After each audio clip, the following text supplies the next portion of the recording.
So hi guys, welcome to wheel.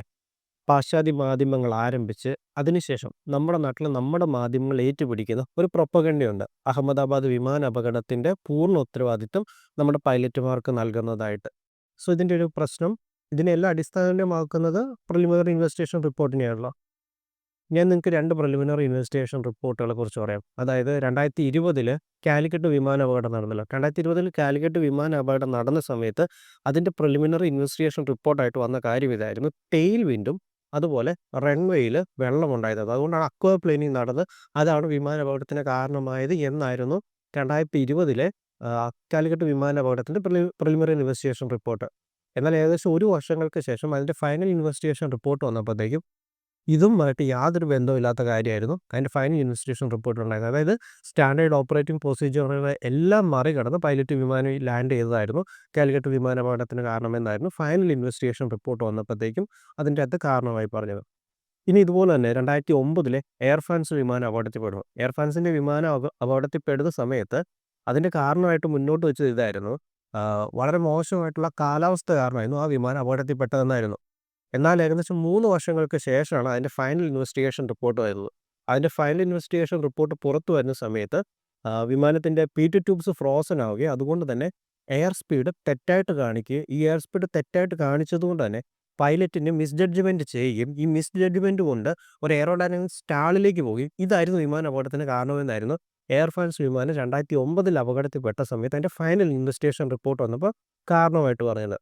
അതായത് preliminary investigation റിപ്പോർട്ടിൽ നിന്നും തീർത്തും വ്യത്യസ്തമായിട്ടുള്ള കാര്യങ്ങളായിരുന്നു കാലിക്കറ്റ് വിമാനാപകടത്തിൻ്റെ കാര്യത്തിലായാലും അതുപോലെ തന്നെ എയർ ഫ്രാൻസ് വിമാനത്തിൻ്റെ കാര്യത്തിലായാലും. ഇനി ഇതുപോലെ തന്നെ ഉദാഹരണങ്ങൾ പറയാനായിട്ടാണെങ്കിൽ അനേകമുണ്ട്. എത്യോപ്യൻ വിമാനമുണ്ട്. അതുപോലെ നമ്മൾ തപ്പ് എടുക്കുകയാണെങ്കിൽ നമുക്ക് അനേകം എക്സാമ്പിൾസ് നമുക്ക് കിട്ടും. സോ അപ്പോൾ ഞാൻ പറഞ്ഞു വരുന്ന ഇതാണ്, ഒരു പ്രിലിമിനറി ഇൻവെസ്റ്റിഗേഷൻ റിപ്പോർട്ട് എന്നുള്ളത് ഇൻ്റർനാഷണൽ സിവിൽ ഏവിയേഷൻ ഓർഗനൈസേഷൻ അംഗമായിട്ടുള്ള അംഗരാജ്യങ്ങൾ അവരുടെ അനക്സ് 13 പ്രകാരം 30 ദിവസത്തിനുള്ളിൽ നൽകേണ്ടതായിട്ടുള്ള റിപ്പോർട്ടാണ്. അതിപ്പോൾ വിമാനത്തിന് എന്തെങ്കിലും സീരിയസ് ആയിട്ടുള്ള ഡിസൈൻ ഫ്ലോ ഉണ്ടോ അല്ലെങ്കിൽ അങ്ങനെയുള്ള എന്തെങ്കിലും പ്രശ്നങ്ങളുണ്ടെങ്കിൽ അതേ സീരീസിലുള്ള വിമാനങ്ങൾക്ക് മുന്നറിയിപ്പ് നൽകാനോ അങ്ങനെയൊക്കെ എടുക്കുന്ന ഒരു പ്രിക്കോഷണറി മെഷർമെൻറ്റ് മാത്രമാണ്, അല്ലെങ്കിൽ ഒരു ഔട്ട്ലൈൻ മാത്രമാണ് പ്രിലിമിനറി ഇൻവെസ്റ്റിഗേഷൻ റിപ്പോർട്ട്. ഒരു വിമാന അപകടത്തിൻ്റെ യഥാർത്ഥ കാരണം കണ്ടെത്തണമെങ്കിൽ അതിൻ്റെ മെക്കാനിക്കൽ പാർട്ടും സോഫ്റ്റ്വെയർസും CVRും അതുപോലെ തന്നെ ഫ്ലൈറ്റ് ഡാറ്റ റെക്കോർഡറും അതുപോലെ തന്നെ ബ്ലാക്ക് ബോക്സ് ഒക്കെ പോലുള്ള കാര്യങ്ങൾ വളരെ വിശദമായിട്ടുള്ള പഠനങ്ങൾ നടത്തേണ്ടതായിട്ടുണ്ട്. ഈ വിശദമായിട്ടുള്ള പഠനങ്ങൾക്ക് ചിലപ്പോൾ 1 വർഷമോ 2 വർഷമോ എടുത്ത് നിങ്ങൾ ചിന്തിച്ചിട്ടുണ്ടോ? പ്രിലിമിനറി ഇൻവെസ്റ്റിഗേഷൻ റിപ്പോർട്ട് 1 മാസം കൊണ്ട് വരും. പിന്നെ എന്തുകൊണ്ടാണ് ഫൈനൽ ഇൻവെസ്റ്റിഗേഷൻ റിപ്പോർട്ട് വരാനായിട്ട് 1 വർഷം അല്ലെങ്കിൽ 2 വർഷം? ഫൈനൽ ഇൻവെസ്റ്റിഗേഷൻ റിപ്പോർട്ട് വെറുതെ കൊണ്ടുവരുന്ന ഒരു സാധനമല്ല. അത് വളരെ വിശദമായിട്ടുള്ള പഠനങ്ങൾ അതിൻ്റെ പുറകെ നടക്കുന്നുണ്ട്. അതായത് ഓരോ ഇതുമായിട്ട് ബന്ധപ്പെട്ട ഓരോ മെക്കാനിക്കൽ പാർട്ടുകളെയും വളരെ വിശദമായിട്ട് തന്നെ തെളിവുകളുടെ അടിസ്ഥാനത്തിൽ പരിശോധിക്കുക, സോഫ്റ്റ്വെയർസ് പരിശോധിക്കുക. CVRൻ്റെ ഈ CVR കോക്പിറ്റ് വോയിസ് റെക്കോർഡർ ഉണ്ടല്ലോ, ഈ കോക്പിറ്റ് വോയിസ് റെക്കോർഡറിൽ തന്നെ വളരെ ഇപ്പോൾ ഉപയോഗിക്കുന്ന CVR ഒക്കെ വളരെ സെൻസിറ്റീവാണ്. സോ ഒരു സ്വിച്ച് ട്രാൻസിഷൻ ചെയ്ത് കഴിഞ്ഞാൽ കൂടെ അതിൻ്റെ സൗണ്ടുകൾ അതിനകത്ത് ക്യാപ്ചർ ചെയ്യാൻ പറ്റുന്ന അത്രയും സെൻസിറ്റീവായിട്ടുള്ള CVR ഒക്കെയാണ് ഇന്ന് ഉപയോഗിക്കുന്നത്. സോ അപ്പോൾ അത് ഡിഫറൻറ്റ് ഫ്രീക്വൻസിയിൽ ടെസ്റ്റ് ചെയ്യുന്ന സമയത്ത് അതെങ്ങനെയാണ് ആ സ്വിച്ച് ട്രാൻസിഷൻ ചെയ്തതെന്നൊക്കെ CVR പരിശോധിക്കുന്ന സമയത്ത് ഒരു പരിധി വരെ അറിയാനായിട്ട് സാധിക്കുന്ന കാര്യമാണ്. പക്ഷെ അതൊക്കെ വളരെ വിശദമായിട്ടുള്ള പഠനങ്ങൾ നടത്തണം. 1-2 ആഴ്ച കൊണ്ടോ മാസങ്ങൾ കൊണ്ടോ നടക്കുന്ന പഠനങ്ങളിൽ കൂടി അല്ല അതിലേക്കുള്ള നമ്മൾ എത്തിച്ചേരുക. സോ ഞാൻ പറഞ്ഞു വരുന്നത് ഇത്രയേ ഉള്ളൂ. സോ ഇപ്പം 2014 മലേഷ്യൻ വിമാനം കാണാതായിട്ടുണ്ട്. അതിൻ്റെ പോലും ഉത്തരവാദിത്വം പൈലറ്റുമാരുടെ മുകളിലേക്ക് ചാർത്തി നൽകാറില്ല.